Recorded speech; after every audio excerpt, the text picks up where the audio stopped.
Bueno, buenas tardes a todos. Gracias por estar aquí hoy con nosotros.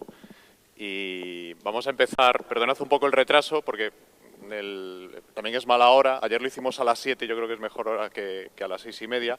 Vamos a empezar esto que le llamamos Demo Lab, ¿no? Y os voy a contar un poco por qué lo llamamos así. Y que es un poco como una pequeña demostración, ¿no? y una experiencia corta de un formato que estamos trabajando en Team Labs, y os voy a contar un poco qué es Team Labs, que estamos experimentando alrededor de la idea del aprendizaje y de la educación, ¿no? Entonces, antes de entrar en lo que vamos a trabajar, ¿no? Que como va a ser una demostración, pues os voy a contar algunas cosas, después vamos a trabajar en equipo, vamos un poco a vivir la metodología con la que nosotros trabajamos, la vais a vivir desde la práctica, muy en pequeñito, con lo cual, bueno, también los resultados van a ser limitados, pero esperamos que sean interesantes. Pero antes os quería un poco contar quiénes somos Team Labs, ¿no? Team Labs somos una empresa que está ubicada aquí, en Impact Hub Madrid, que muchos ya conoceréis o ya habéis venido en otras ocasiones. Estamos ubicados aquí no por azar, sino, bueno, ya veis, este es un entorno, espacio de coworking, de innovación, pues hay como 400 personas deambulando por aquí en distintos formatos, hay como 20 empresas que están ubicadas arriba. Y para nosotros esto es un entorno de aprendizaje. O sea, nos ubicamos aquí porque nuestro modelo de trabajo se basa en que el aprendizaje debe suceder donde están tus pares, donde está la gente de la que puedes aprender. Nosotros trabajamos con gente que quiere desarrollar competencias relacionadas con el liderazgo, el emprendimiento, la innovación, y entonces tenemos que hacerlo aquí en vez de hacerlo en un campus universitario. Esto es lo que nosotros llamamos nuestro campus, ¿no? Este espacio y todo el entorno que ya conoceréis del barrio de las Letras, ¿no? Y que tenéis pues muchas pequeñas empresas ubicadas por aquí, muchos emprendedores, Media Lab Prado aquí cerca, La Fábrica, que es una empresa muy importante de tema de gestión cultural. O sea, es un entorno muy especial y creemos que es el lugar donde tiene que suceder la educación relacionada con ciertos temas. Team Labs nos caracterizamos por dos cosas. O sea, nosotros entendemos que la educación o el aprendizaje sucede utilizando una serie de herramientas, y para nosotros la primera herramienta fundamental es el equipo. Nosotros trabajamos en equipo, aprendemos en equipo, y lo hacemos porque el equipo, digamos, es el lugar natural donde después vamos a desarrollar siempre nuestro trabajo, pero además es que en equipo se aprende mucho más que individualmente. Es algo que esperamos que lo viváis ahora porque vais a trabajar en equipo, ¿no? Y esa es la primera parte, y trabajamos sobre proyectos reales. ¿Esto qué quiere decir? Quiere decir que nuestra forma de aprender es, digamos, saliendo a la calle, encontrando problemas que tiene gente real, buscando soluciones a esos problemas y poniéndolos en marcha. Esa es nuestra metodología. Esta metodología nace, de alguna manera, en Finlandia hace más de 20 años, se llama Team Academy, está ahora implantada pues, como en 20 universidades en Finlandia y en distintos lugares a lo largo del mundo. Hace como 6 años llega a España y se crea algo en la Universidad de Mondragón, en el País Vasco, que se llama Mondragón Team Academy. Mondragón Team Academy es una red de la que Team Labs es parte. Y con esa metodología nosotros desarrollamos programas. Trabajamos con universitarios, tenemos un grado en liderazgo emprendedor e innovación. Nuestros chicos están por ahí, son chicos que a los 18 años crean su empresa y nosotros lo que hacemos es entrenarlos en equipo, y a través del desarrollo de proyectos emprendedores es como canalizan su aprendizaje. También trabajamos con empresas en retos concretos y sobre todo trabajamos también, tenéis ahí algunos folletos, en algo que le llamamos Master Yourself. Esta idea de Master Yourself es un pequeño guiño, un juego, ¿no? En la que quiere decir, primero es un juego con la idea de máster, es un programa máster por la dedicación que requiere, la duración, etcétera, pero también quiere decir sobre cómo te haces maestro de ti mismo. Cómo pensamos que hay un perfil de persona cada vez más abundante, que es una persona que quiere liderar su propio aprendizaje, quiere decidir qué es lo que tiene que aprender, quiere un aprendizaje activo, no quiere ir a un aula, sino quiere aprender a través de la acción, y creemos que esa persona además está en un cambio profesional casi continuo, o sea que cada cierto tiempo no es que se tenga que reciclar, sino que quiere impulsarse, ¿no? Quiere evolucionar. Y nosotros hemos desarrollado un programa en el que trabajamos con esa gente mediante proyectos y equipos con el fin de desarrollar ese tipo de capacidades. Y otra parte de ese programa es lo que llamamos los laboratorios. Lo que os he contado hasta ahora es que nosotros trabajamos en lo que en educación se llama competencias y procesos. O sea, nosotros lo que trabajamos es el liderazgo, es la capacidad de comunicación, etcétera, etcétera, y los contenidos vienen llamados por la necesidad de desarrollar los proyectos. O sea, no colocas el contenido en el centro, sino que lo colocas en la competencia. Pero hemos desarrollado en paralelo una parte que está centrada en contenidos, y es lo que llamamos los laboratorios. Tenemos un programa que se está empezando ahora, y este es un demo lab, o sea, es como un primer evento en el que os lo contamos.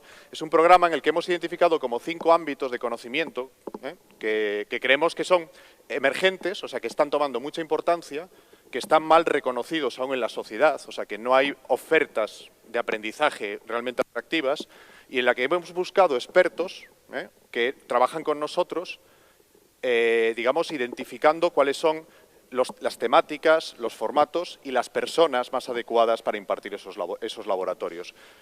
Trabajamos con expertos que no son académicos, no son profesores, sino que son personas que tienen experiencia práctica, vienen del mundo de la empresa, del mundo real del desarrollo de proyectos, ¿no? Los 5 son plataformas digitales, innovación centrada en las personas. Ayer tuvimos un laboratorio que lo impartió Alicia Chavero sobre esa temática, sobre temática de Design Thinking, emprendimiento de alto impacto, marketing de contenidos, y el último, que es el que vamos a utilizar hoy, es sobre tendencias. En realidad, ahora hemos lanzado como los laboratorios hasta septiembre de los 3 primeros meses. Habrá uno sobre tendencias, después os contaré un poco, y se seguirán desarrollando a lo largo de todo el año, de tal forma que en cada una de esas líneas habrá 10 laboratorios a lo largo del año, ¿no?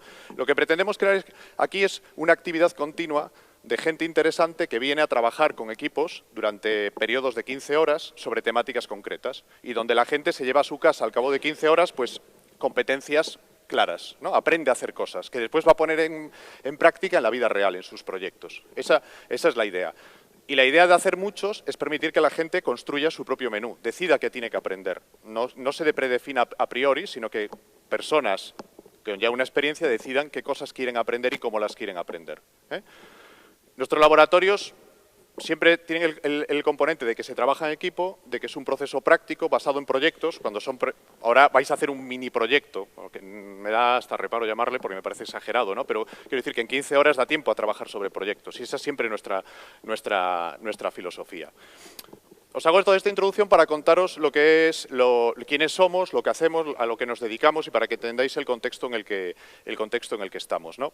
Pero nos ponemos ya a trabajar, porque a lo que hemos venido aquí, habéis venido porque vamos a trabajar sobre un tema. Me toca a mí, además, aparte de hacer la presentación de Team Labs, me toca a mí desarrollar este laboratorio. Y vamos a trabajar sobre esa idea de las tendencias, que es algo como muy popular, muy mal interpretado muchas veces, porque tendemos a asumir las tendencias, lo podemos asociar muchas veces como a manifestaciones culturales, pues quizás las más frívolas, y no digo porque se hable mucho de las tendencias en la moda, sino porque en la moda nos quedamos en la capa superficial. O sea, la moda en sí mismo es un lugar donde se generan muchas identidades culturales, muchos conceptos. O sea, es un mundo muy interesante, precisamente por la tasa de renovación que tiene. Pero quiero decir que normalmente cuando hablamos de tendencias parece que nos quedamos en lo estético, en la parte más frívola, ¿no? Pero realmente el saber identificar tendencias, digamos que es una habilidad clave en nuestros días. ¿Por qué? Pues por una cuestión muy clara, porque el mundo cambia a una velocidad tremenda. O sea, es algo que no podemos discutir, creo. Y por lo tanto, la capacidad que tengamos de entender el mundo en el que vivimos y lo que va a pasar en los próximos meses o años nos va a permitir adelantarnos, adaptarnos, y por lo tanto, pues emprender nuevos proyectos o reaccionar a tiempo. Os voy a poner un ejemplo antes de empezar que ha explotado ayer, creo, que es muy interesante, que ya no es una tendencia, después veremos por qué. No sé si habéis oído hablar del caso de Uber. ¿Sabéis lo que es Uber? Uber es esta aplicación móvil, no es una se dice es una aplicación móvil, no, es una plataforma a la que accedes por una aplicación móvil, valorada en casi 14.000 millones de dólares, que nace en Estados Unidos, que permite hacer esto de que si yo tengo un coche particular lo ofrezco a gente para moverme por la ciudad. Es como un taxi privado o amateur. Bueno, Uber acaba de llegar a España, empezó en Barcelona, ha habido un boicot de los taxis, inmediatamente el Ministerio de Fomento anunció ayer que eso está prohibido, lo cual no entro en la discusión de la legalidad, pero ha dicho que está prohibido y que las multas pueden ser enormes, o sea, mucho más que si robas un banco, para poneros, ¿no? Es muy divertido, pero es muy interesante, fijaros. Esto es algo que ahora ya ha explotado. Ya digo que no es tendencia porque ya está aquí entre nosotros, o sea, una tendencia es algo pequeño, pero esto, hace pocos años, era una tendencia. Era algo que nadie era consciente, o sea, los taxistas de Madrid, de los 20 y pico mil taxistas, ninguno se preocupaba por Uber o creían que era una cosa de frikis, y es algo que les va a cambiar la vida ya se la está cambiando. Antes de Uber ha pasado con Airbnb y el alquiler de casas, Airbnb hoy en día nació hace 2 o 3 años y hoy en día es la principal cadena hotelera del mundo, no tiene hoteles, sino que es alquiler entre particulares. O sea, os estoy poniendo ejemplos de cómo la velocidad a la que cambian las cosas. El que tenga la capacidad de identificar lo que va a pasar tiene una gran ventaja adaptativa, una ventaja competitiva con respecto al resto. Y ya no solo una cuestión de ventaja, es una cuestión de supervivencia. Esto de saber lo que va a pasar, no tiene que ver con tener una bola de cristal o tener una sensibilidad extrema, ¿no? Y entonces imaginarte por dónde viene el futuro. No. Tiene que ver con tener capacidad de observación, con capacidad de acceder a las fuentes adecuadas y capacidad de interpretar críticamente la información. Y sobre eso, sobre lo que os queremos contar un poco cómo nosotros entendemos esta idea de las tendencias. Y para nosotros, este trabajo de identificar tendencias es una actividad continua que cualquier profesional, cualquier equipo, cualquier empresa debería realizar continuamente. Por eso nos hemos inventado un nombre. Nos gusta inventarnos nombres y a veces se nos va un poco la pinza, pero bueno. Nos hemos inventado un nombre que viene del mundo de los ilustradores, la caja de luz. Lightbox es una caja de luz. La caja de luz es una caja que emite luz y que te permite dibujar. Nos parecía una metáfora muy bonita, ¿no? De tener un lightbox es un sitio donde tú guardas tus tendencias y te iluminan, te permiten digamos, pensar, ¿no? Y le llamamos el Future Lightbox, la idea de que es esa caja de luz, pero que te permite pensar en el futuro, ¿no? Entonces, bueno, este laboratorio, os voy a contar, os voy a hacer como una introducción teórica, voy a hablar yo, y después vamos a hacer una pequeña dinámica de trabajo, ¿no? En un laboratorio convencional, pues habría esta introducción, pero sería un montón de horas de trabajo y saldríais al campo, ¿no? Y recogeríais información, etcétera, etcétera. Aquí vamos a abreviar mucho algunas de esas fases. Pero sí es interesante, quería compartir con vosotros un poco. Lo primero definir un poco qué es una tendencia, cosas que ya os he ido avanzando, ¿no? Dibujar un marco, o sea, ¿dónde nos situamos? ¿Vale? Yo creo que esto es sumamente importante. Perdonad porque no me funciona el mando, o no le funciona el ordenador. Y entonces la primera pregunta es ¿qué es una tendencia, no? Está muy bien esta frase que es ¿cuánto va a durar el presente? Tiene mucho que ver con nuestro enfoque desde Team Labs al mundo de las tendencias. Las tendencias no tienen que ver con el futuro, sino con el presente. O sea, es imposible predecir el futuro, en mi opinión. Y nosotros no predecimos el futuro, pero sí intentamos leer el presente. ¿Cómo lo hacemos? Pues, fijaros, para nosotros una tendencia, y ahora recuperar la idea de Uber, es un cambio cultural, en el sentido más amplio de la palabra cultura, es un cambio cultural que se manifiesta hoy, que se está manifestando hoy. Son prácticas, son actitudes, son valores individuales y colectivos. Todo eso es una definición laxa de cultura, ¿no? Es cómo nos comportamos, lo que hacemos, qué actitud tomamos ante los hechos, qué valores defendemos y cómo lo hacemos como individuos y como colectivo. En un ámbito restringido, es algo que se manifiesta hoy, pero en un ámbito restringido. Eso es importante. Para nosotros una tendencia es algo que hoy en día, algo es tendencia cuando es pequeñito, ¿vale? Y pasa desapercibido para la mayor parte de la gente. Esta idea de la economía colaborativa, de que entre particulares intercambiábamos coches, casas, sofás, etcétera, ¿no? Bolsos, por cierto, portátiles, todas esas cosas se intercambian. Todo eso sucede desde hace años, pero pasaba en un ámbito restringido. Y era una especie de comunidad o de tribu, muy distribuida en este caso, pero que tenía unas características culturales, ¿no? En las que primaban unos determinados valores muy distintos a los que tenía la mayor parte de la sociedad. Y ahora la sociedad está incorporando esos valores, etcétera, ¿no? Y por lo tanto es un proceso, es algo que tiene un impacto limitado. Eso no cambia el mundo. Uber los equivalentes hace 3 o 4 años no cambiaban nada. Era una cosa minoritaria, ¿vale? pero que tienen un potencial para transformar el mundo en un futuro próximo. Esa es la idea. Algo que hoy en día es pequeño, pero por una serie de razones tiene el potencial para transformar el mundo. ¿Vale? Por eso digo que esto que sale estos días de Uber no es tendencia, porque ya ha cambiado el mundo. Ahora ya sale en El País en primera página. Entonces, eso ya no es una tendencia, ¿vale? Es una realidad que está con nosotros y genera otro tipo de procesos. Fijaros que es una definición que, aunque es muy larga, tiene un montón de incertidumbres hechas a propósito. ¿Dónde está el futuro? Pues cada uno decide en qué futuro se sitúa. Esa es otra parte de la cuestión. O sea, es que el identificar tendencias tiene un elemento de subjetividad importantísimo y debe tenerlo. Y, por lo tanto, yo debo decidir qué futuro quiero identificar. Yo, personalmente, me declaro totalmente incapaz de pensar más allá de 5 años. Me parece incluso mucho, 5 años, pero hay gente que piensa a 10, a 20 años, etcétera, etcétera. Entonces, nos quedamos con esta definición, o sea, la aceptamos por lo menos como hipótesis y esta definición es nuestra hipótesis de trabajo. O sea, con esta idea es con la que vamos a trabajar. Para nosotros una tendencia es esto. Otra persona os puede definir las tendencias de otra manera. Esta definición nos permite, es la que para nosotros es operativa, nos permite enfrentarnos a la realidad. ¿Cómo se hace y dónde localizo yo las tendencias? Fijaros que ya digo, tengo que mirar al presente, no tengo que mirar al futuro. Entonces, ¿cómo se detecta una tendencia? Pues hay muchos métodos y todos son válidos. Y aquí os ponemos un montón. Fijaros, hay un montón de sitios en el mundo, de institutos, sobre todo de universidades, etcétera, que hacen algo que se llama prospectiva.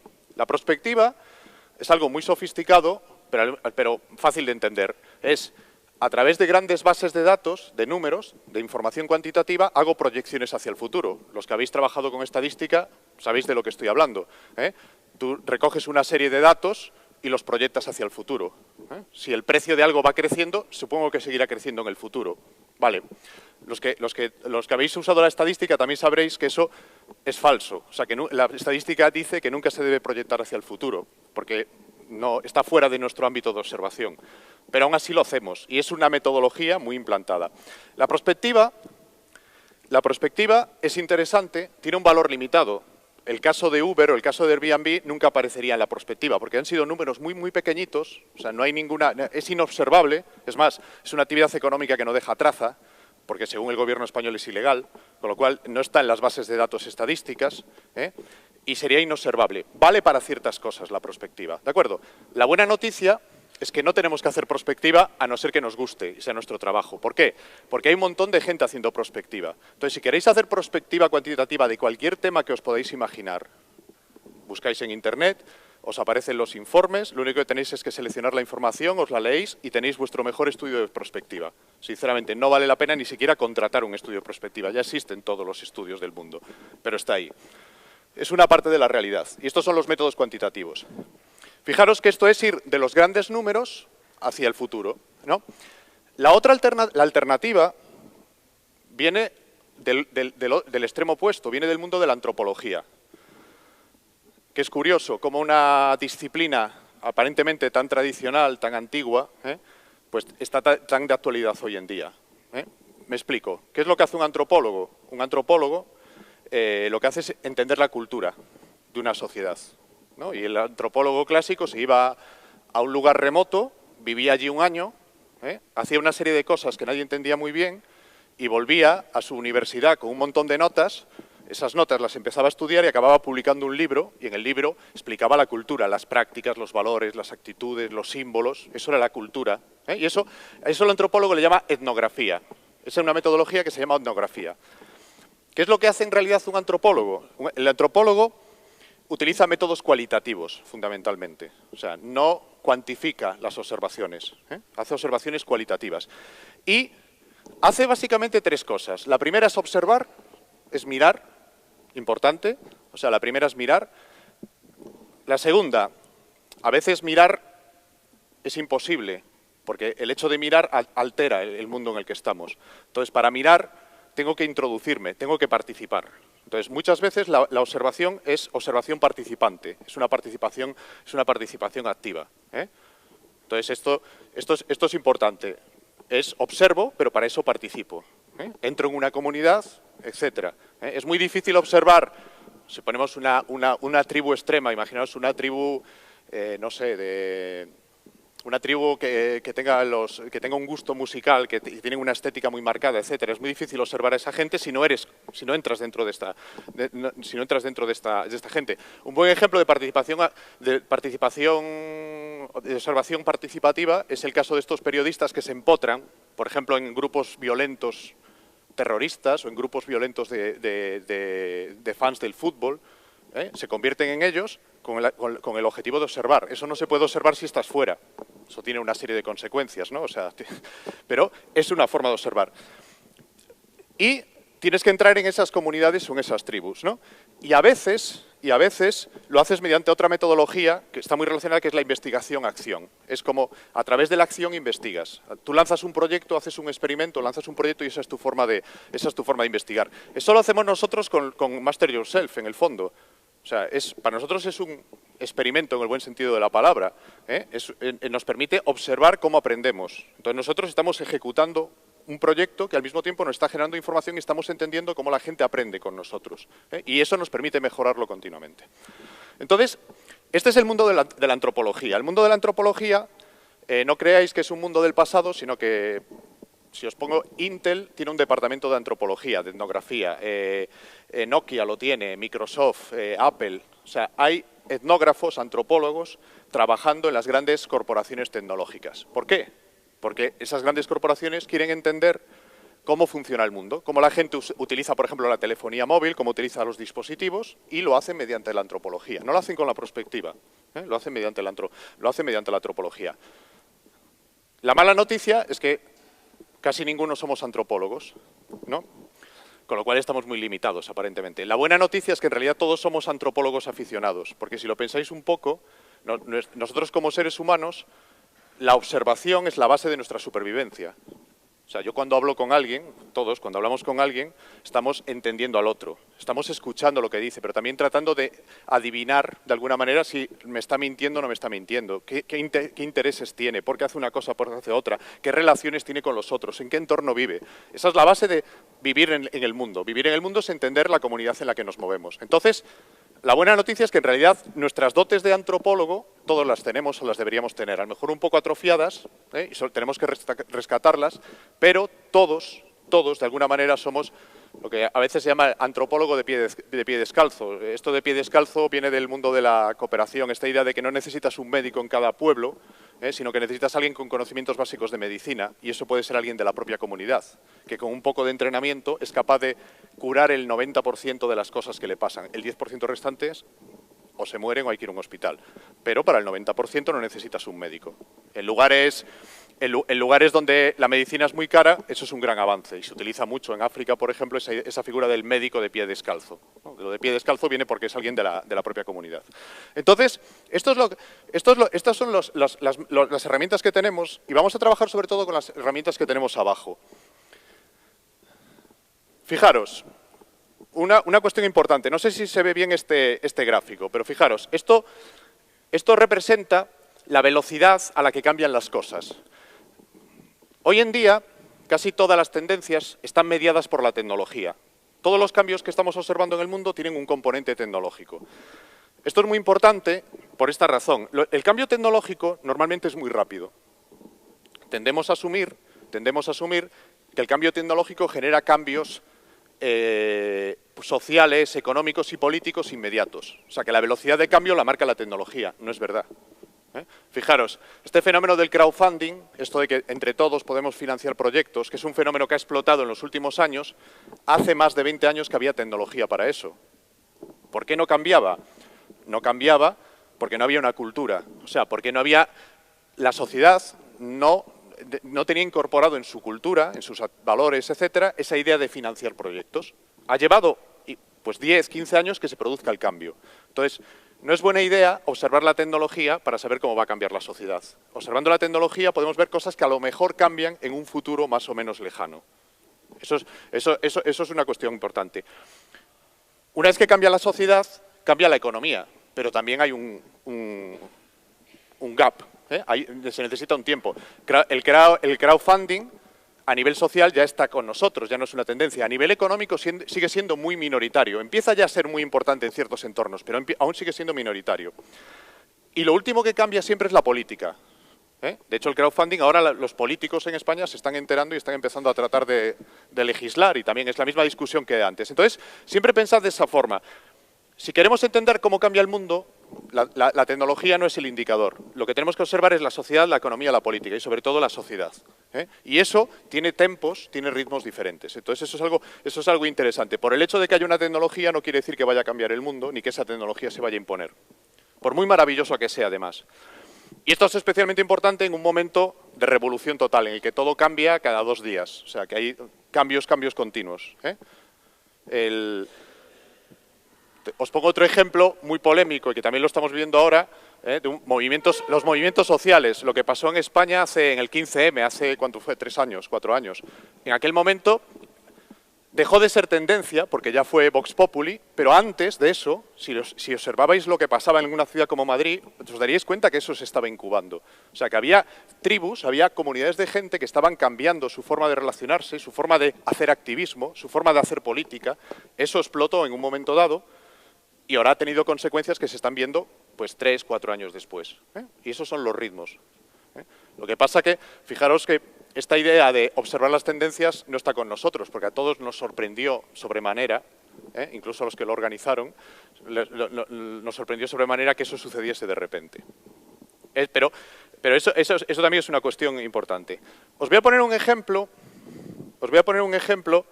de alguien un personaje, y esta es otra herramienta, y le llamo herramienta con toda la intención de análisis de tendencias, y es la literatura. Y ahora, dejadme que explique por qué la literatura para mí es una herramienta. No sé si conocéis a este hombre. Este es un escritor canadiense de Vancouver, se llama William Gibson, tiene 60 y pico años, es un escritor de ciencia ficción.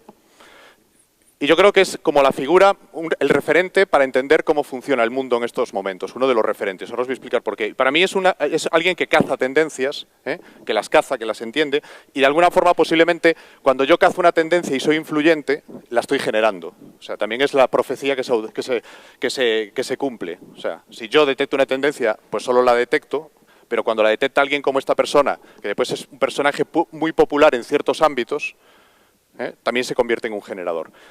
¿Por qué hablo de este hombre aquí? Pues, fijaros, primero, esta frase es como quizás la frase más famosa, la que más se cita cuando se habla del mundo de Internet, ¿no? Y de cómo ha cambiado el mundo, ¿no? Esta idea, el futuro ya está aquí, lo que pasa que no está bien distribuido.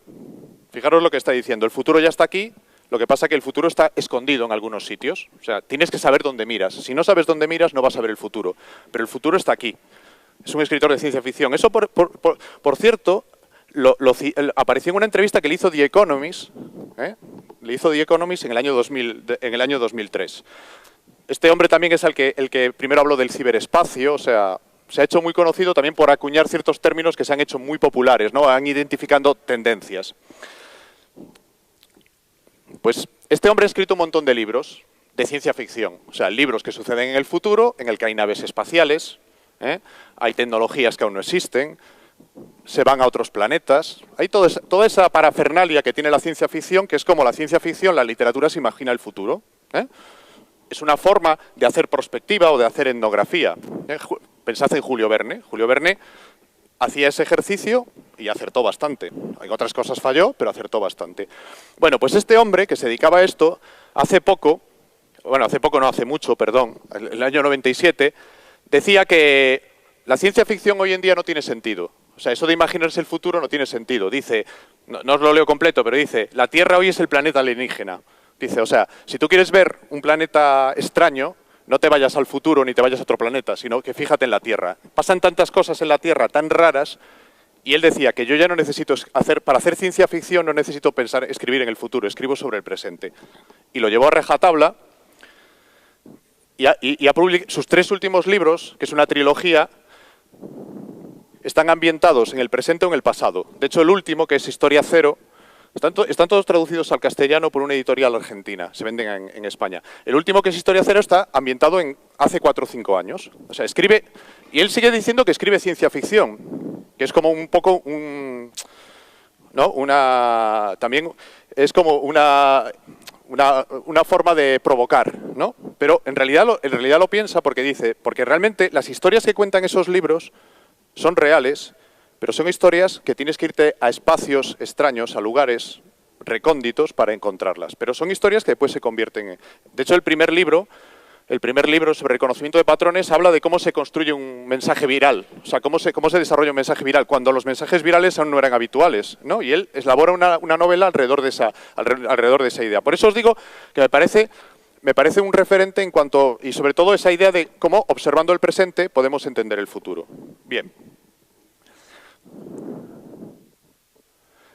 Os voy a dar algunos ejemplos y después vosotros me vais a dar más ejemplos a mí, ¿vale? Entonces empezamos, para calentar un poco os voy a explicar, este es mi ejercicio personal, que por cierto ya lo hice un tiempo y hay cosas que ya no son tendencia desde mi punto de vista, pero las he mantenido precisamente porque vistas desde la distancia hacer arqueología también nos permite, pensar en el pasado y en lo que ha pasado nos permite entender cómo son los mecanismos de observación, ¿vale? Entonces os voy a poner algunos ejemplos. El número de tendencias es infinito, depende de tu ámbito de observación, de la escala, de lo que te interese, ¿vale? Y por lo tanto tienes elemento de subjetividad. Y aquí os pongo unas pocas, podría poner muchas más, y vosotros podríais poner otras tantas diferentes, y no son mejores ni peores por ser unas u otras. Os pongo algunos ejemplos. El primer ejemplo, aparte tiene una historia personal, y lo utilizo por eso, porque explica muy bien cómo es el proceso de observación.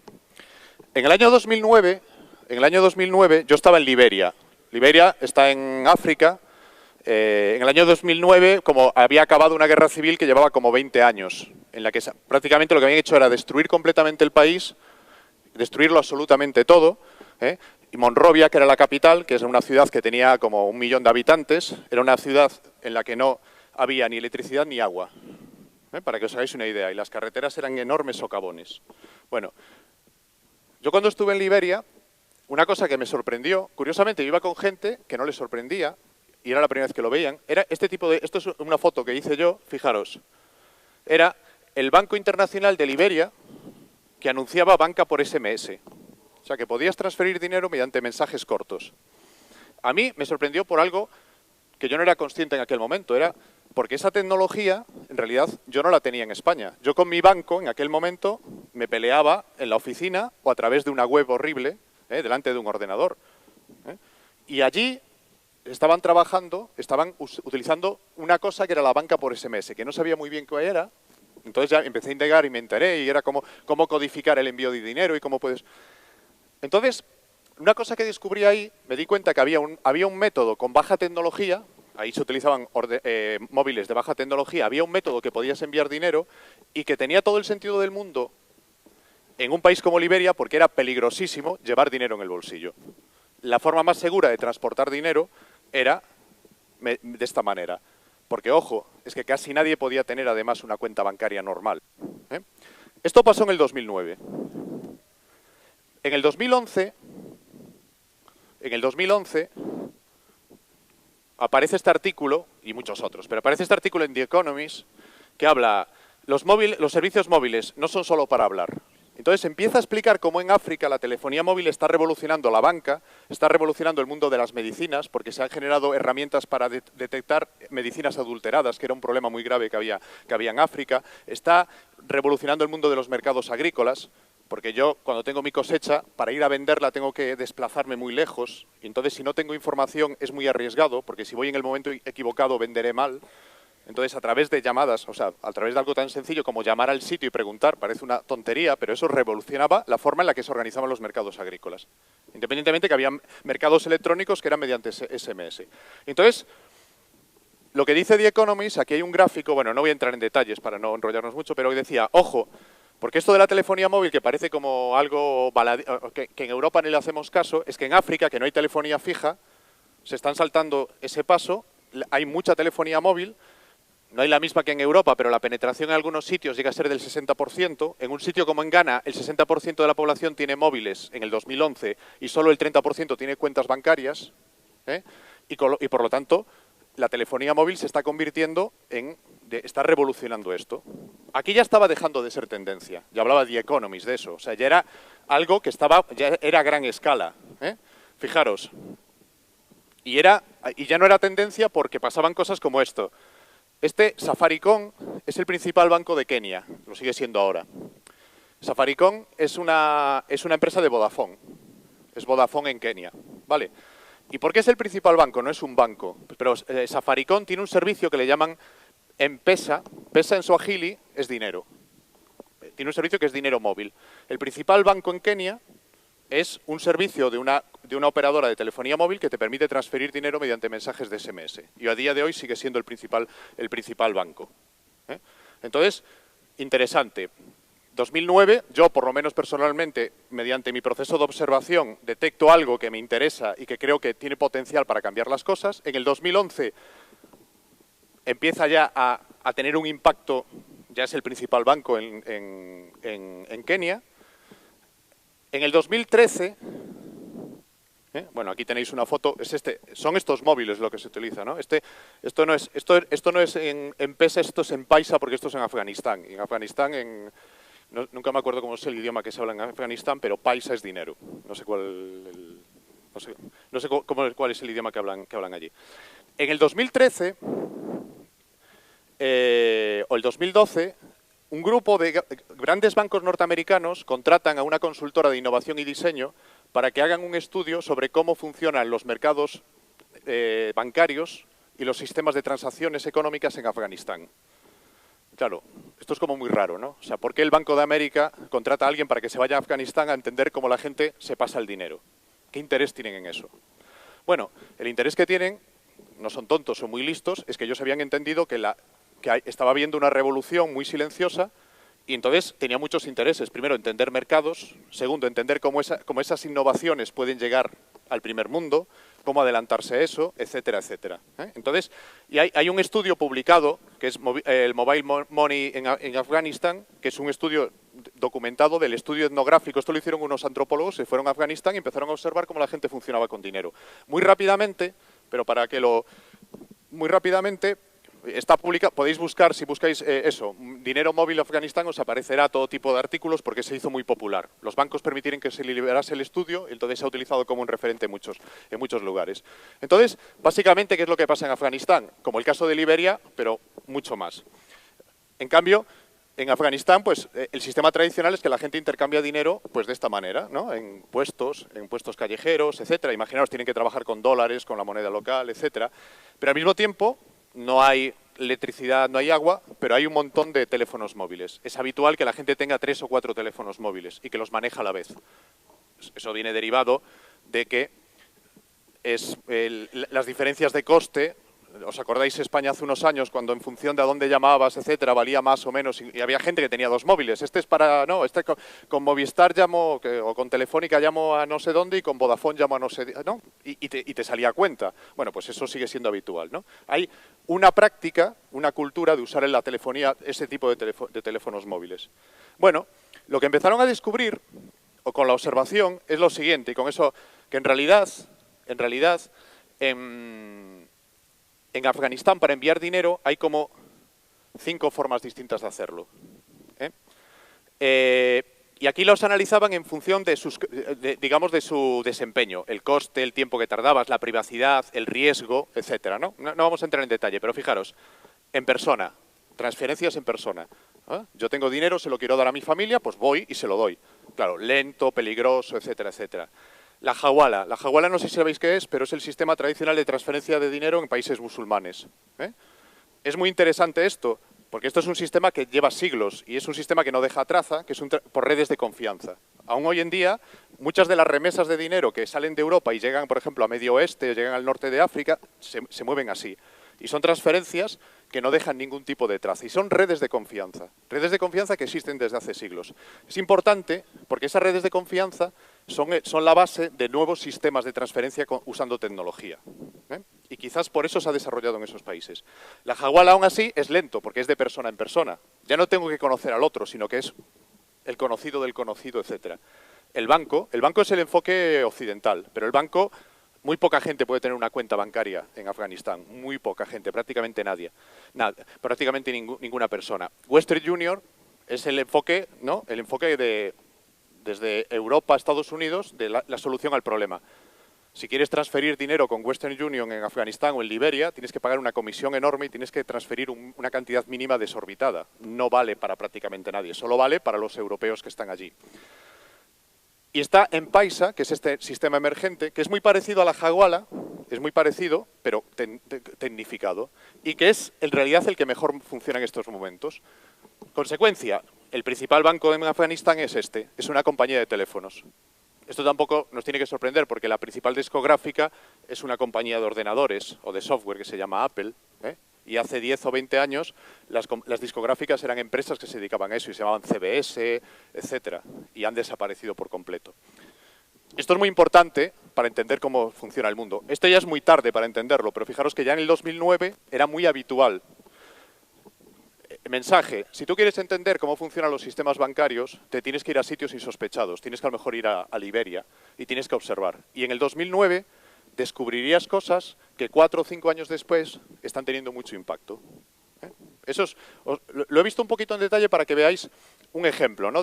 Y cómo la tendencia tiene un elemento de observación, en este caso personal, todo es personal, tiene un elemento de documentación, de buscas información y encuentras artículos, etcétera, referencias que dicen que te acreditan eso, y después cómo la tendencia sucede en un momento y tiene un impacto un tiempo después. ¿Por qué podía imaginar en el 2009 que esto iba a pasar? Pues porque el crecimiento de la telefonía móvil en África era brutal, porque había una cultura de transferencias entre personas que era la base de eso. O sea, había una serie de indicios que a mí me permitían argumentar que esto iba a ser importante en el futuro. Me podía equivocar, pero yo tenía argumentos, no era futurología. Según estos argumentos, creo que el mundo puede funcionar así. ¿Algún ejemplo más? Y ya voy muy rápido. Esto es una tendencia que ya no es tendencia, y ha dejado de ser tendencia desde mi punto de vista hace poco. Seguro que conocéis esta etiqueta, que es esta. Esto es un iPod. Bueno, este es el primer iPod que se fabricó. Fijaros, os pongo esta etiqueta porque es muy interesante, que dice diseñado por Apple en California y ensamblado en China. Es toda una declaración de intenciones. Es el diseño, lo hago, ya no en Estados Unidos, en California, que es lo cool, es la tendencia. Y lo ensamblo en China o donde me dé la gana. Eso no tiene ningún valor y eso me da absolutamente igual. Bien. Esto ha sido así durante un montón de tiempo y parecía que era una tendencia imparable, una cierta forma de globalización. Digo que no es tendencia porque si pensamos de qué habla Obama en los últimos meses en Estados Unidos, de la reindustrialización de Estados Unidos, que es lo que están haciendo un montón de marcas en todo el mundo, volver a fabricar en sus lugares de origen. Todas las que os podéis imaginar. No es solo marketing, lo están haciendo. Apple anunció el año pasado que volvía a fabricar en Estados Unidos. Estas señales llevan un tiempo sucediendo. O sea, lleva un tiempo pasando eso, ¿no? De esta reflexión desde el mundo de la cultura, desde ciertos ambientes sobre si tenemos que volver a reindustrializar, y eso se hace por una serie de valores o por una forma de entender la economía. No voy a entrar en eso. Fijaros, en el 2012 aparece un artículo en Fortune, en la revista Fortune, aparece un artículo de un analista que dice que el globalismo, la globalización, que se va para atrás. Y él en el 2012, que no era tan aparente, o sea, aquí Obama no decía nada, daba una serie, os podéis leer el artículo, da una serie de argumentos y dice, esto ha cambiado. O sea, vamos a otro modelo de globalización en el que hay una relocalización, a un modelo mucho más sofisticado y complejo. Poco tiempo después al año siguiente Apple hace este anuncio, etcétera, etcétera. O sea, que quiero decir que también esta persona en el 2012 estaba leyendo una tendencia. Si os leéis el artículo veréis cómo él detecta esa tendencia, cuáles son sus fuentes de información, por el que él tiene esos argumentos. En ese momento mucha gente se lo rebatía, decía, no, o sea, estás equivocado. Bueno, ahora aparece, y fijaros que una tendencia es un cambio cultural, no es una cuestión de marketing. Y yo creo que ahora somos conscientes de cómo hay realmente una actitud y una serie de valores que tienen que ver con la producción local, etcétera. Estáis en un espacio en el que hay varios proyectos que tienen que ver con eso, desde la alimentación a todo tipo de productos, y con el valor que tiene lo local. Más cosas. Esto es un poco un juego, es sobre cómo cambia la geografía. Las tendencias a veces son micro, o sea, pasan y a veces ves tendencias en macro, ¿vale? A gran escala. Esta es una tendencia en macro. Las otras son en micro, aunque tienen un impacto grande. Bueno, esto es un poco una broma. A mí me gustan mucho los mapas, porque explican mucho sobre cómo vemos el mundo. Este mapa... lo primero, olvidaros de lo que pone dentro. Este es el mapa que estamos acostumbrados a ver, ¿no? Ya sabéis que la Tierra es redonda y por lo tanto cualquier mapa es una transformación de la realidad. Es que tienes que cortar la tierra, tienes que estirarla, porque si no, no se ajusta, y tienes que decidir por dónde cortas. Entonces, los europeos hemos decidido siempre cortar por aquí. ¿Vale? Entonces, somos el centro del mundo. Primera cuestión. Este mapa que veis aquí, esto lo publicó alguien en Internet y dijo, esto es como ve el mundo un americano. Muy interesante, ¿no? Veis aquí, Estados Unidos es libertad y Jesús, Europa es arte, ¿no? Islandia es Björk, no sé, guerra en África, ¿no?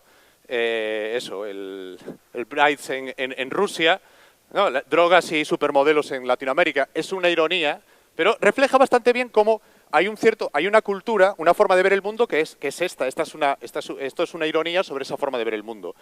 Las personas que ven el mundo así, y hay muchas, tienen un problema, porque no han entendido cómo funciona el mundo.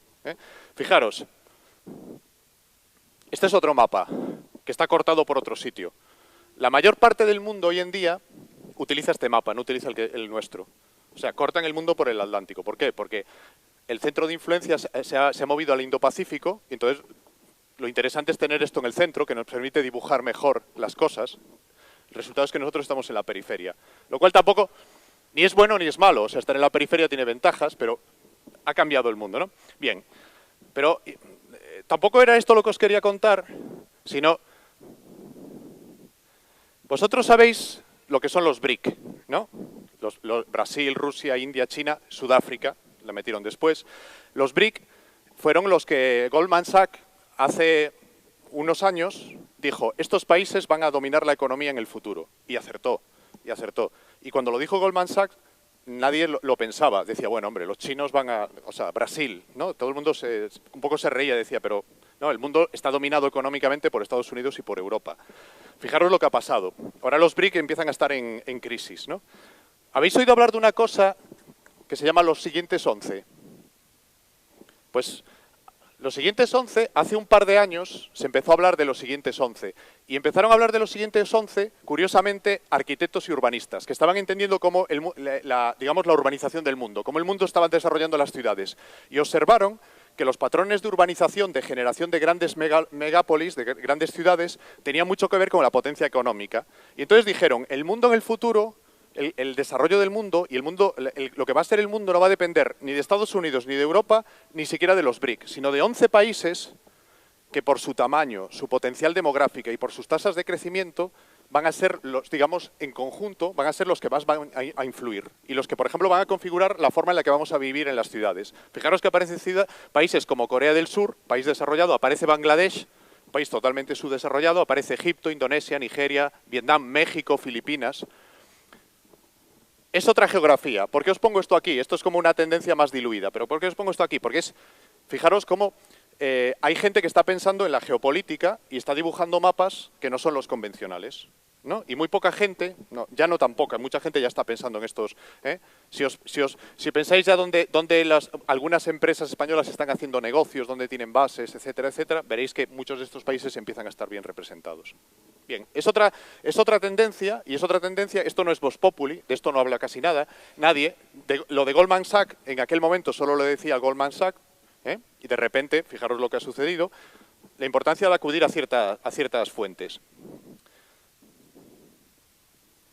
Me voy a saltar algunas cosas porque si no os voy a contar demasiadas. Fijaros, esta es una tendencia, esta sí que os la comento, porque esta es muy popular, pero yo creo que es aún tendencia, porque no tiene un impacto. Toda esta revolución del mundo de la fabricación digital, de la manufactura digital, de las impresoras 3D, que ojo, las impresoras 3D es solo una parte de la manufactura digital. O sea, tendemos a asumir que todo se imprime, no es así. O sea, las cosas se cortan, se moldean, etcétera. Todo esto, ¿qué está pasando en el mundo? Irrumpe una tecnología que te permite fabricar en 3D de forma local y que se abarata mucho. Hoy en día, por 1.000 euros, tienes una impresora que te permite imprimir en 3 dimensiones. Pero por pocos miles de euros tienes una cortadora de control numérico que te permite hacer un mueble que antes no lo podías hacer solo si tenías una máquina que valía cientos de miles de euros. Entonces hay una evolución de la tecnología y un abaratamiento. Segundo, hay la irrupción de un nuevo perfil de persona, que es lo que llaman el maker, la gente que a veces es amateur y a veces es profesional, pero que usa esas máquinas e innova con esas máquinas, que inventa cosas. Y esa gente ya no está sola, sino que trabaja, esa gente es heredera de las comunidades de software libre, y entonces esa gente comparte conocimiento. Respecto al diseñador convencional, que digamos que se quedaba con su conocimiento, ellos lo comparten, ¿no? Está pasando de las tres cosas a la vez. No solo es la tecnología, es el conocimiento y son las comunidades de práctica. Y esa gente se está organizando en lugares. En Madrid hay 5 de ellos. Uno de ellos es Makespace, que es un lugar amateur, y fijaros lo que dice, un espacio de invención para la comunidad, ¿no? Es un lugar en el que hay 100 personas, o sea, o menos, como socios, o sea, en una ciudad de 6 millones de habitantes. O sea, es trivial, ¿vale? Es trivial. Hay 4 Fab Labs, 2 de ellos universitarios, y en total puede haber como usuarios 200 personas. Bueno, desde ese punto de vista es totalmente trivial. Desde otro punto de vista, no, porque fijaros, ya hay gente que está hablando de la nueva revolución industrial. Y esto lo conecto con lo que decía antes. Hay mucha gente que está viendo que en el futuro esa tecnología y esa forma de fabricación y esa forma de compartir va a revolucionar totalmente la forma en la que nosotros, digamos, manufacturamos. O sea, Apple viene del mundo en el que yo diseño en California y fabrico donde elijo en función del precio, y ahora vamos a un mundo en el que diseño en todo el mundo porque uso el conocimiento que está generado en cualquier lugar y después fabrico también en cualquier lugar, fabrico de manera local. O sea, Apple fabrica en China, pero después el iPod se lo lleva a Estados Unidos, o sea, que viaja. Y lo que se dice es que esto se está acabando. Hoy en día hay gente que hace coches de esta manera, fabricándolos localmente. Hay un tipo en Seattle que tiene un proyecto que se llama Wikispeed, que es un proyecto de manufactura ágil, y él ha demostrado que en 3 meses casi es capaz de fabricar localmente un coche desde cero. Hay una gente en el centro de Wisconsin que se llama Open Source Ecology, y es el que lo lidera es un polaco físico teórico de la Universidad de Princeton, que se le cruzó un cable un día y dijo, yo dejo la universidad y me voy al centro de Wisconsin a montar una granja porque yo lo que quiero es, digamos, desarrollar las máquinas con las que inventar una civilización.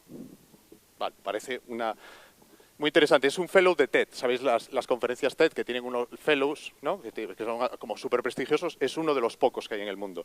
Este hombre se fue a Wisconsin con otro grupo de gente y empezó a diseñar cómo fabricar con estas herramientas de manufactura digital tractores, segadoras, etcétera. Y hoy en día le enseñan a la gente cómo hacerlo, comparten el conocimiento y es muy divertido porque ellos hacen talleres donde tú vas a Wisconsin y aprendes a hacer un tractor y en un fin de semana fabrican el tractor. Y además el taller es gratis, dicen, el taller es gratis porque después vendemos el tractor. Entonces, fijaros que lo de la manufactura digital ya no está dejando de ser una tontería. Muchos países están observando lo que hace este tipo en Wisconsin porque dice, ¿por qué voy a depender de importaciones de maquinaria si puedo fabricar la maquinaria yo? Si con herramientas que hoy en día son bastante baratas, yo puedo fabricar esa maquinaria en mi país y el conocimiento está accesible. Y eso significa una vuelta de tuerca brutal. Por cierto, estamos en un sitio que originalmente era un lugar de exhibición de maquinaria agrícola, por si no lo sabíais. Enfrente está la serrería belga, o sea, esto era como un centro agropecuario en el centro de Madrid. Bueno, entonces, esto es una tendencia, lo voy a pasar lo voy a pasar por encima.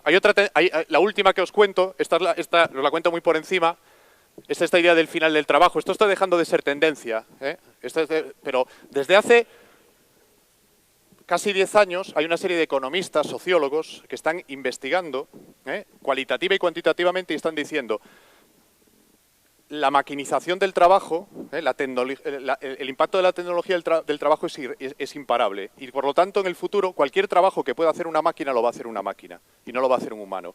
Nos guste o no nos guste, ¿no? Hace poco, ya hace un año, entrevistaban a Carsten Sorensen, que es profesor de la London School of Economics. Creo que incluso fue el decano, algo así. Y dice, el futuro será controlado por las máquinas. Es una entrevista muy interesante donde dice no es que me guste, pero es así. Entonces, los únicos trabajos que vamos a hacer los humanos son los que no puedan ser reproducidos por las máquinas. Entender esto es sumamente importante. Esto es algo que se lleva anunciando, que hay gente Y no es que vea una bola del futuro, sino hay gente que da argumentos por lo que esto dice que va a suceder. Y ahora parece que hay un consenso sobre que eso puede suceder. Fijaros que ninguna política, en ningún país, parte de esta hipótesis, porque es una hipótesis muy incómoda. Pero el partir de esta hipótesis hace que cambie totalmente la actitud con la que te enfrentas a ciertos problemas. El tipo de trabajos que tienes que desarrollar, la educación que le tienes que dar a la gente, etcétera, etcétera. Esto tiene un montón de consecuencias en cascada. Bien. Ya me he enrollado mucho, vamos a hacer un pequeño ejercicio. ¿Vale? Ahora lo que quiero es que vosotros vais a identificar tendencias. Entonces, en vez de ir a observar, ya habéis observado, lleváis toda la vida observando, y a veces no sois conscientes, pero ahora os va a saltar la luz y dices, eso que vi tenía un significado más profundo. Este artículo que he leído, observar no solo quiere decir que te vas a Liberia a ver un cartel o a ver gente, observar es que lees, es que acudes a fuentes, que ves películas, que ves documentales. Entonces, os pido que hagáis lo siguiente, os explico la dinámica que es muy sencilla y nos ponemos a trabajar. Recordad lo que es una tendencia, eso es importante. Cambio cultural, no un cambio estético, ¿vale? No es folclore, un cambio cultural que está hoy en día. La cultura son prácticas, actitudes, valores, etcétera, ya no lo repito. Muy restringido, es algo que no es vox populi. Si es algo muy popularizado, si es algo muy dominante, ya no es tendencia, es otra cosa. Ni es ni mejor ni peor. Entonces, y por lo tanto un ámbito restringido que puedo identificar. Es África, o son los makers, y los makers tienen unas características demográficas, culturales, etcétera. Todos suelen tener barba y llevan camiseta, por ejemplo, son fáciles de identificar. Con un impacto limitado, ¿vale? Pero con un potencial para transformar el mundo en un futuro próximo. Digamos 5 años, ¿vale? Vamos a poner, es arbitrario, os propongo 5 años. ¿Vale? Y entonces, ¿qué es lo que os pido que hagáis? Primero, esto es un ejercicio mental. O sea, aquí os digo, sal y absorbe como una esponja. No lo vamos a hacer, que no nos da tiempo, pero haced el ejercicio mental de qué cosas raras, qué cosas raras he visto, en qué lugares no convencionales he visto que suceden cosas, ¿vale? Eso es importante. Eso puede ser porque hayas ido a África, porque hayas ido a Lavapiés o porque hayas ido al barrio de Salamanca, ¿vale? En todos esos lugares hay sitios extraños, restringidos, pequeños, etcétera, etcétera, ¿no? Entonces, eso es lo primero. Lo que quiero hacer es que os organicéis en grupos, os propongo que seáis de 5 en 5, como los que estáis juntos. Normalmente es que habéis venido juntos, por ejemplo estos 5, os propongo que os mezcléis y que forméis grupos con gente que no os conocéis, porque va a ser más rico, ¿vale? Entonces lo primero es que penséis en esa clave, cosas que he observado que me parece que es algo que en el futuro va a ser importante, ¿vale? Y eso va a ser una mezcla de, intuición, de datos, de información objetiva, No es algo que está perfectamente elaborado, si lo pudieseis demostrar de forma fehaciente, pues ya no tendría mérito. Lo que tiene mérito es que hay una parte de intuición, ¿vale? Una parte de subjetividad en lo que vais a hacer. Entonces, eso es lo primero que tenéis que hacer. Entonces, os pido lo siguiente. Vamos a utilizar material muy sencillo. Mira, como es muy importante, o sea, al final, aunque hemos hablado poco de eso, lo que es muy importante es desarrollar una metodología. O sea, lo que me gustaría que os quedaseis con esto es como un método que os permita adaptarlo a vosotros y que os permita a vosotros convertiros en esos cazadores de tendencias. Documentar lo que está pasando en el mundo. Entonces, hemos desarrollado una ficha que la hemos hecho en papel, analógica, después las fotografiamos y las compartiremos y todo eso, ¿vale? Pero lo hemos hecho en papel, pero esto lo podéis hacer en digital, ¿no? Y fijaros, la ficha es muy sencilla. Os decimos, el supernombre. El supernombre es como la tendencia tiene que tener un titular, ¿no? Es muy importante cómo contamos las cosas, ¿vale? Pues buscad un nombre sugerente, Aquí viene un poco explicado.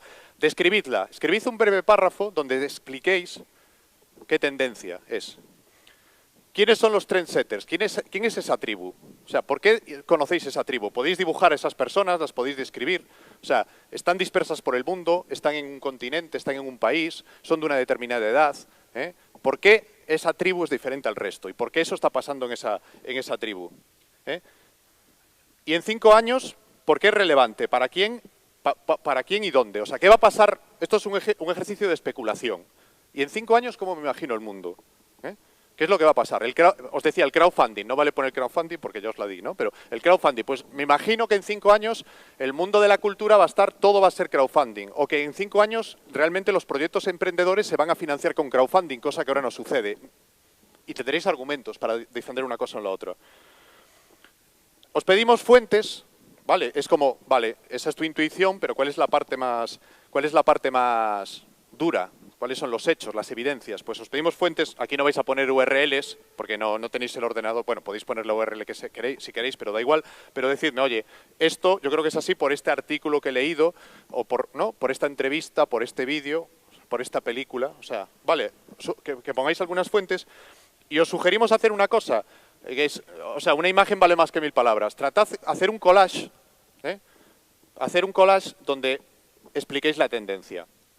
Sabéis lo que es un collage, ¿no? El collage se basa, ahí tenéis revistas, periódicos, etcétera, y se basa de coger imágenes y conectar esas imágenes para comunicar algo visualmente. Es una herramienta muy potente, es una herramienta que se utiliza mucho en diseño, que se utiliza, o sea, que es, hay profesionales que trabajan con el collage continuamente. O sea, que su forma de comunicar es mediante un collage, ¿vale? Entonces os sugerimos para que haya esa parte más creativa, que es muy importante porque es la forma de comunicar algo de una forma rápida y con más impacto, es de una forma visual. Entonces lo que os decimos es, haz un collage y contesta, es como casi una ficha.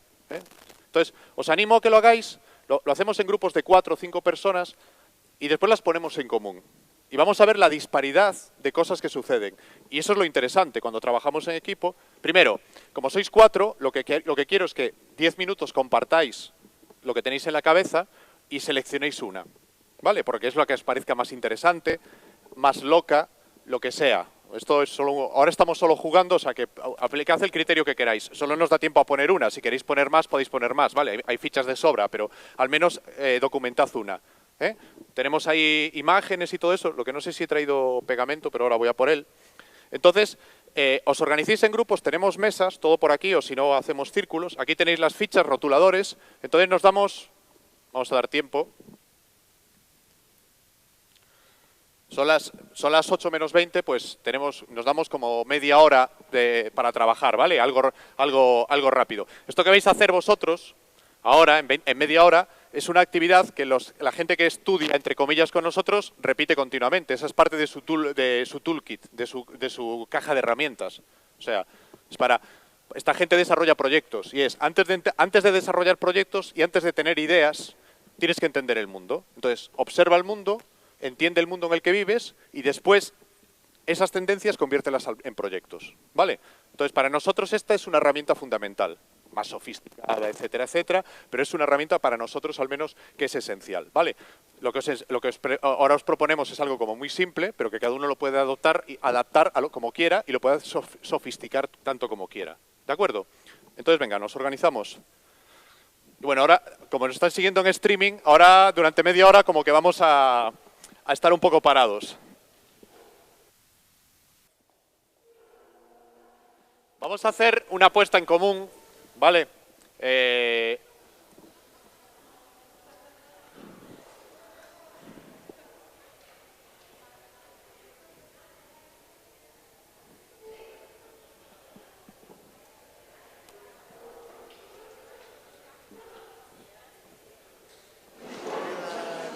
Vale.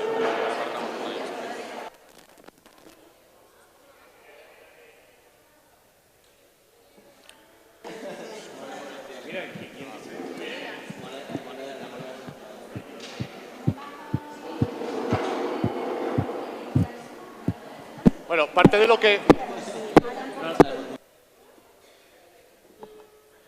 lo que buscábamos era, o sea, que formaseis equipo y que conversaseis entre vosotros, que vivieseis esa experiencia de trabajar sobre un tema. Yo creo que, bueno, que eso ha sido una parte quizás más interesante porque habéis confrontado ideas. Ha sido un proceso muy pequeñito, o sea, no habéis llegado, habéis establecido un pequeño diálogo, sin más, pero ha sido interesante. De hecho, os ha llevado más tiempo del esperado, yo creo que también era por eso, ¿no?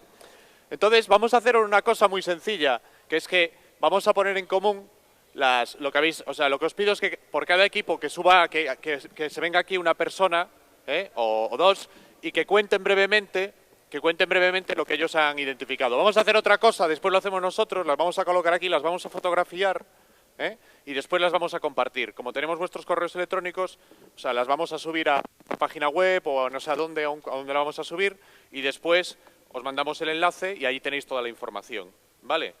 Del formato de la ficha y los contenidos que habéis generado. Como hay alguna ficha que es en 3D, a ver cómo sale la foto, pero por el resto, bien.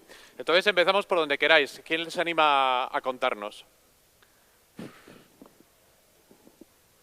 Venga.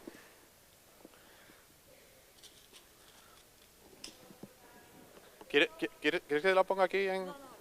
Lo pongo después, vale. Concepto de consumo, democracy. Sí, perdonad, porque como estamos haciendo streaming es para que se escuche en el streaming. Acordaros del micro. Democracy sí, no hay megafonía. Es un nuevo concepto de consumo. ¿Por qué? Porque ya hay suficientes cosas en el mundo. ¿Quién de aquí no tiene una taladradora? ¿O quién de aquí no tiene una bicicleta estática? ¿Y qué vida tiene vuestra bicicleta estática o vuestra taladradora? ¿1 hora? ¿2? Nuestro nuevo concepto de consumo consiste en compartir cosas. No vender objetos de segunda mano, sino utilizarlos cuando son necesarios y volver a cederlos a su propietario. Compartimos cosas, las ponemos a disposición de otros, todas las cosas de bebé o una Thermomix, que no la necesitaría para organizar un evento, un cumpleaños, pero no hace falta gastarse tanto dinero. ¿Qué nos ha inspirado esta tendencia? Pues toda la economía colaborativa, el compartir, el que somos una generación que valoramos más el ser que el poseer. Se valora mucho más. Hemos reflexionado sobre que nuestros padres ya inventaron esto, pero no estaba puesto en valor.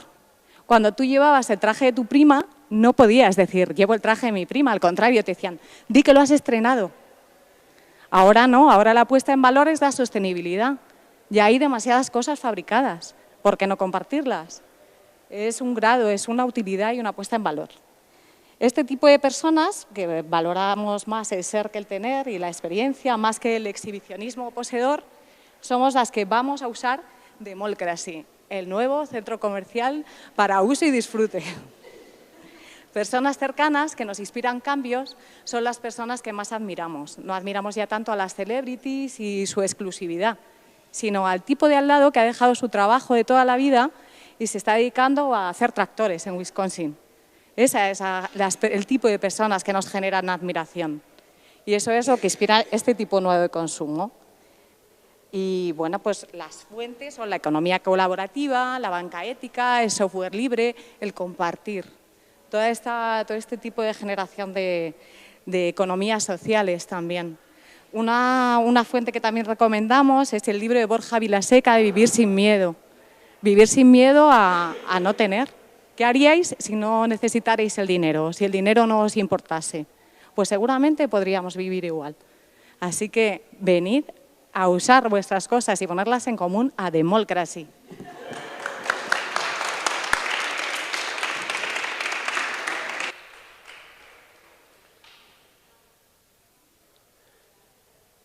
Bueno, fijaros qué difícil es contarlo de manera totalmente objetiva. Aquí ha habido una parte de marketing de venta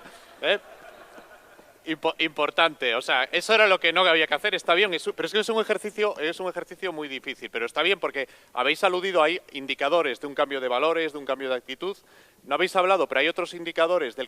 Esto necesita, o sea, esa tendencia necesita un cambio de valores y después necesita tecnología que la haga viable, o sea, que no se convierta en un engorro. La tecnología ya existe, ese es otro indicador de que esto está sucediendo, ¿no? O sea, que muy interesante. Citas algo, fijaros, en el mundo de la moda está pasando algo, que es que las celebrities ya no son los prescriptores, sino que los prescriptores son los amateurs.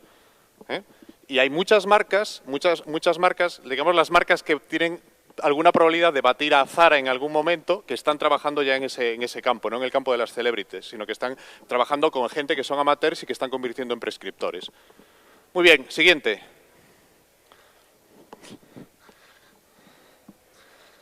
Esta tendencia ha estado muy elaborada, porque se la han pensado mucho. Un montón de gente, hablar en público no me gusta demasiado, pero haré un esfuerzo. Bueno, la idea es, lo hemos llamado el 3D Learning, que es básicamente una educación que se adapta a las personas, que tienen las personas como la gente que realmente que es el objetivo de, o sea, que es la base, y que se adapta en las necesidades, en los talentos de las personas para que puedan llegar a ser la mejor versión de ellos mismos. Yo creo que ahora en Internet un montón de gente se pone a buscar cosas que quieren aprender que les satisface más que les dé mucho dinero. O sea, cosas que no sea solamente el educar, sino el aprender y el mejorar y el llegar a ser alguien bueno. O sea, un cambio en el modelo de aprendizaje. La gente, yo creo que cualquier persona que quiera aprender, cualquier persona que quiera mejorar y cualquier persona que quiera llegar a sentirse completa o fulfilled o algo así, creo que es algo que va a ser, no sé, en los próximos 5 o 10 años. Yo creo que TeamLab lo hace aquí un poco, el adaptar una educación a la gente, el trabajar en grupo, el adaptarlo a las necesidades actuales del mercado. Y bueno, yo creo que no me voy a extender mucho más. Espera, sí. Sí, espera, sí, lo pasas al siguiente. Siguiente.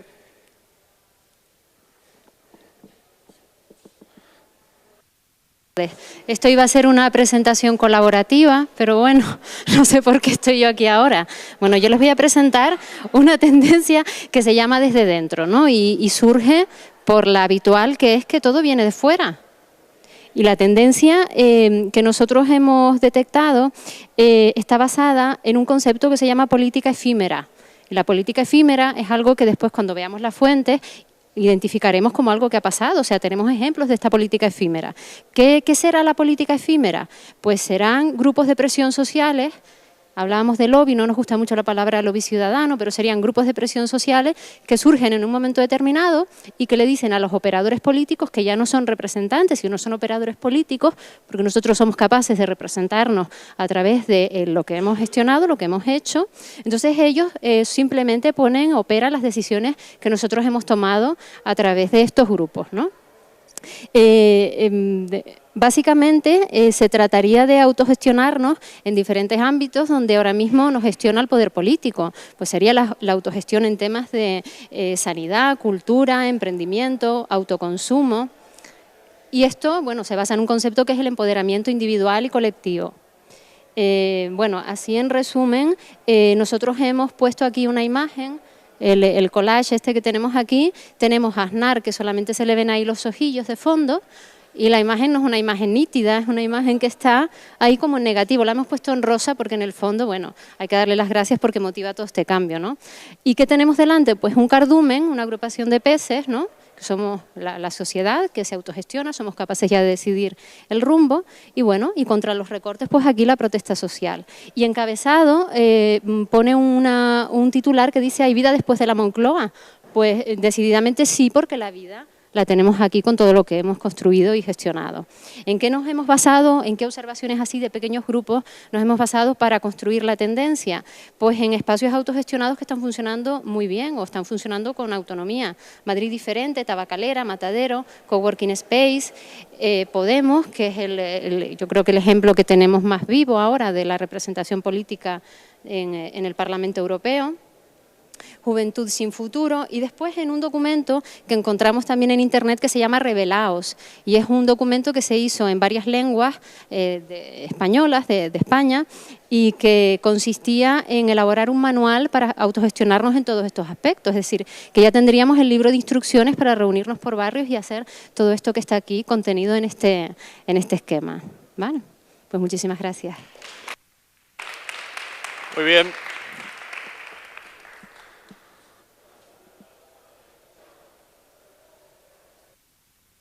Les presento Viví, Sé Abeja. La idea es plantear una moneda social, que es la tendencia que nosotros hemos visto, que facilita una economía más justa y que no crea desigualdades. En cuanto a los grupos, las tribus, cada vez más las monedas sociales se van identificando en todos los territorios que generan una identidad colectiva, ¿no? ¿Por qué es relevante? Hemos visto que la moneda es una herramienta y por lo tanto no un fin para la democratización de la economía, ¿no? Nuestra fuente de inspiración ha sido la economía distributiva y colaborativa, y aquí en la imagen pues hemos representado la economía tradicional, que está aquí a la derecha, y en el medio pues el mejor banco del mundo pues es nuestras abejitas que pasan y construyen pues con una medicina que es la moneda social, que es una antiarruga, y al final pues seremos más felices que la chica esta que tiene la batidora en la mano. Gracias. Bueno, seguís manteniendo mucho de activismo en las tendencias, ¿eh? O sea, hay que entrenar más. Para decir cómo va a ser el mundo, no como me gustaría que fuese. Lo que pasa es que puede coincidir, ¿eh? O sea, que está bien. ¿Os habéis fijado muy poco, habéis hablado muy poco de los que están marcando la tendencia? ¿Quién es esa gente? O sea, ¿dónde están esas tribus? ¿No? ¿Dónde están metidas? ¿Eh? ¿Qué es lo que hacen? ¿Por qué se caracterizan? Algo habéis dicho, pero no habéis... Y fijaros que ese es el material fundamental de observación, ¿eh? Ese es el material al que deberíais acudir para refinar toda la información que tenéis. Bueno, yo soy Begoña, pero no voy a explicar esto si ellas no salen, así que ya pueden estar saliendo. Les voy a hablar de SmallSync. Todo el mundo ha escuchado y está hablando de Big Data, ¿no? ¿Ustedes piensan que Big Data es una tendencia? Big Data. ¿Ustedes piensan que Big Data es una tendencia? Yo creo que es una realidad. Yo creo que ya ha pasado de ser tendencia y es una realidad, ¿no? Las empresas están trabajando con Big Data, se están manejando grandes volúmenes de información, se toman decisiones en base a lo que piensa la multitud, y yo creo que creemos que una de las tendencias futuras va a ser hablar de los small, de lo pequeño. Porque eso no... el punto, la fuente de origen ha sido un artículo de la revista Wired, que es una revista de tendencias, ¿no? Y sin profundizar y sin saber muy bien qué es lo que hablaba ese artículo, hemos empezado a analizar, ¿no? Hemos analizado que en estos momentos todas las decisiones se están tomando en base a lo que piensa, a lo que opina la multitud, se analizan grandes volúmenes de información, ¿no? Y luego, ¿qué pasa? Que luego estamos viendo que lo que está cobrando importancia son aquellas pequeñas comunidades, lo micro, aquellos pequeños colectivos, grupos que están trabajando en los barrios, que están trabajando en espacios como este, que opinan y esa opinión tiene su valor, ¿no? Entonces, el concepto de SmallSync es la vuelta a lo simple, a darle importancia a las pequeñas cosas, a la opinión de las personas, del individuo, ¿no? Valorar lo local, lo micro, las microcomunidades, lo que se construye en los barrios, ¿no? Simplificar en lo que es en una empresa, simplificar los procesos, simplificar todo lo que es el trabajo, ¿no? La importancia de la persona como trabajador. Haz poco, pero hazlo. ¿Quiénes son los que generan esto? Pues creemos que son las microcomunidades, ¿no? La gente que interactúa en los barrios, en pequeños espacios y demás. Los makers, la gente autodidacta, los espacios colaborativos, lo procomún, la masa, no la multitud. Lo que importa no es lo que opina toda 1000 personas, 2000 personas, sino la masa, lo que importa, ¿no? ¿Qué es ¿Por qué es relevante? Porque al final es más eficaz, ¿no? Porque el sistema actual es más caro, no responde a los cambios, la multitud no responde eficazmente a los cambios, ¿no? Y porque al final hay que cambiar el mundo de mano. Por eso creemos que SmallSync puede ser una tendencia de futuro.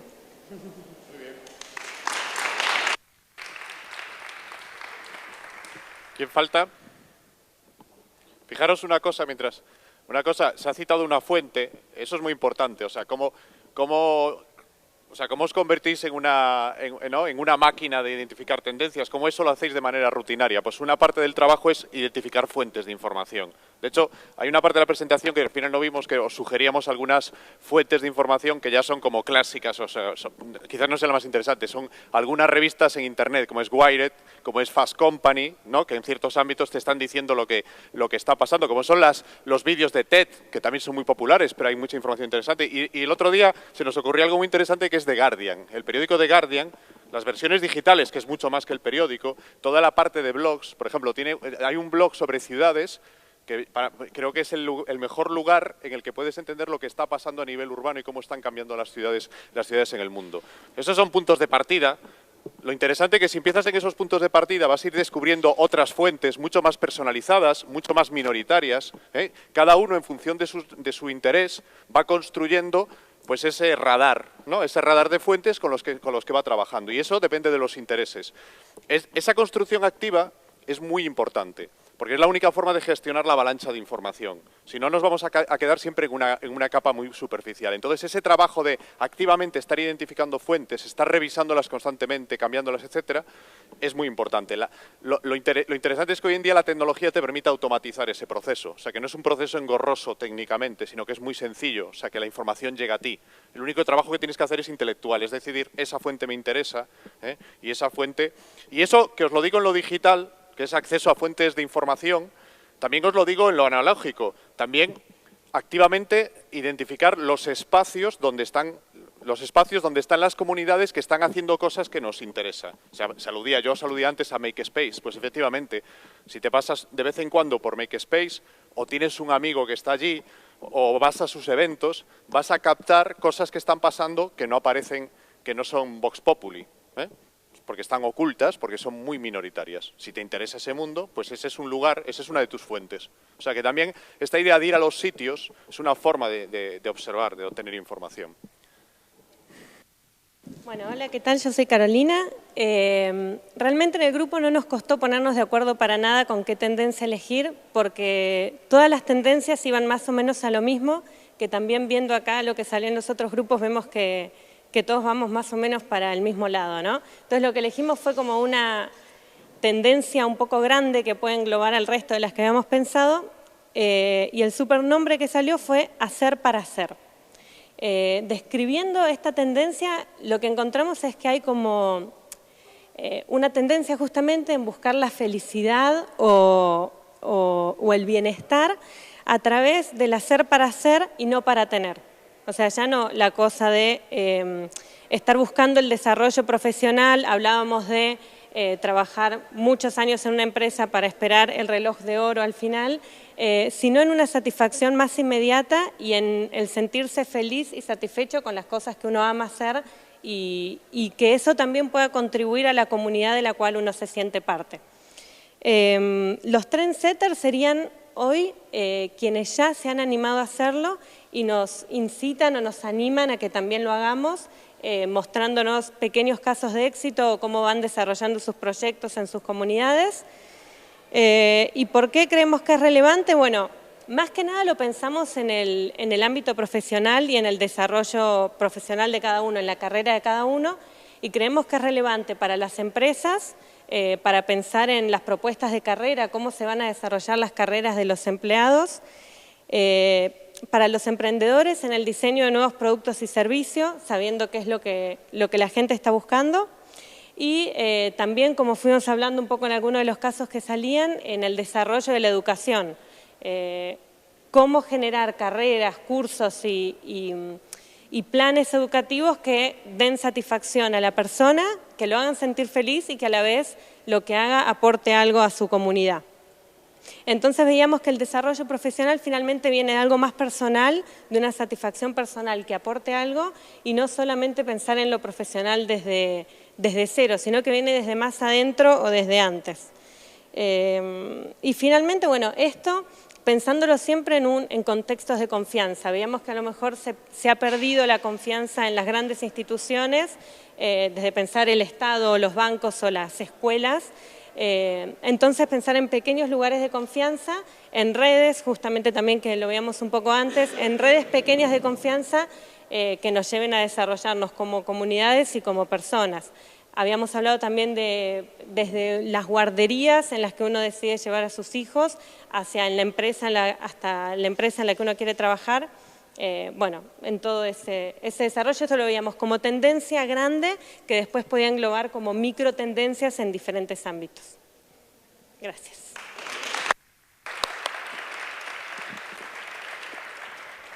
No queda nadie, ¿no? Ya habéis hablado todos. Bueno, ya habéis visto todo lo que ha salido. Fijaros cómo hay temas comunes, que son muy transversales, pero también hay muchas diferencias, mucha diversidad. Fijaros, un proceso muy cortito de media hora en donde nos reunimos un grupo de gente con una metodología muy básica, que no nos hemos forzado, pues afloran un montón de cuestiones. La importancia de esto es como lo que decía antes, el radar es el que te percibe las fuentes y este es nuestro mapa. Es un mapa del presente que también es un mapa del futuro. O sea, leyendo este mapa podemos tomar decisiones estratégicas, a la escala que sea, ¿vale? En nuestra empresa, en nuestra organización, a nivel personal, etcétera. O sea que este es un proceso que es sumamente importante. Es un proceso que hay que entrenar. Estas que os han salido ahora, si le dais más vueltas y seguís, la construcción de esto es un proceso activo que tenéis que ir alimentando constantemente, y al alimentarlo lo vais perfeccionando, lo vais sofisticando, vais encontrando tendencias cada vez menos obvias, más profundas, etcétera. Aquí hay algunas que también podríamos discutir, de hecho ya lo habéis planteado, es tendencia, no es tendencia, ¿no? Cosas que ya son...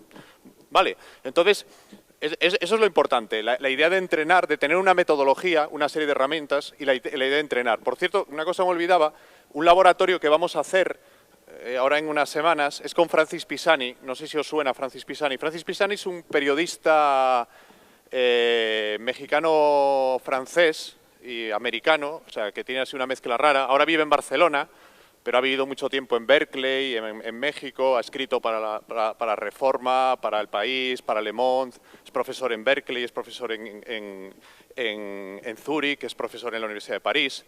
Es un personaje que a sus 70, tiene 72 años, que a sus 70 años decidió dar la vuelta al mundo como proyecto personal. Y él le llamó la vuelta al mundo de la innovación y él quería identificar los lugares en el mundo donde él cree que se está generando innovación.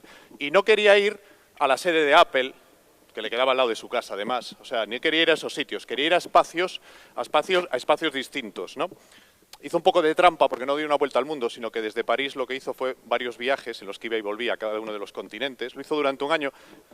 Acaba de publicar, creo que ya ha salido un libro que resume todo eso. También lo fue documentando y fue apareciendo en medios de comunicación, en Le Monde, en El País, etcétera. Lo interesante es que en realidad Francis lleva mucho tiempo desarrollando su propia metodología de observación de tendencias. Él es una persona que se ha especializado en la interacción de lo social y la tecnología, de entender cómo la tecnología empodera a las personas y empodera a las comunidades y permite el desarrollo de proyectos, ¿no? Y de ahí viene esa derivada que es voy a entender la innovación.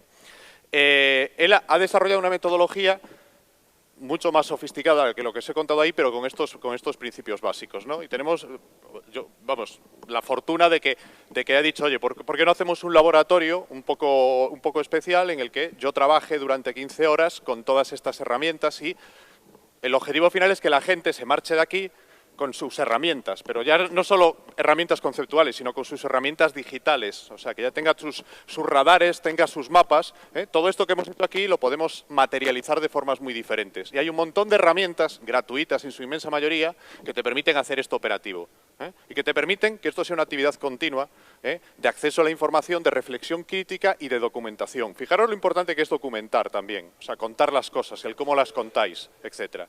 Entonces, eso es un poco lo que queremos hacer aquí, ¿no? Esa es la idea del laboratorio, es hablar de cosas que no son evidentes, pero que son muy necesarias, hablar desde un punto de vista práctico, o sea, trabajando, poniéndose manos a la obra, construyendo, y salir de aquí, digamos, habiendo desarrollado herramientas, competencias, habilidades, etcétera. O sea, que cuando salgamos de lo que estamos haciendo, o sea, humildemente, ojalá esto, pues una pequeña herramienta os llevéis, otra forma de ver las cosas, pero en un proceso más profundo, que salgáis de aquí con herramientas que apliquéis al día siguiente en vuestros proyectos. Ese es el objetivo final.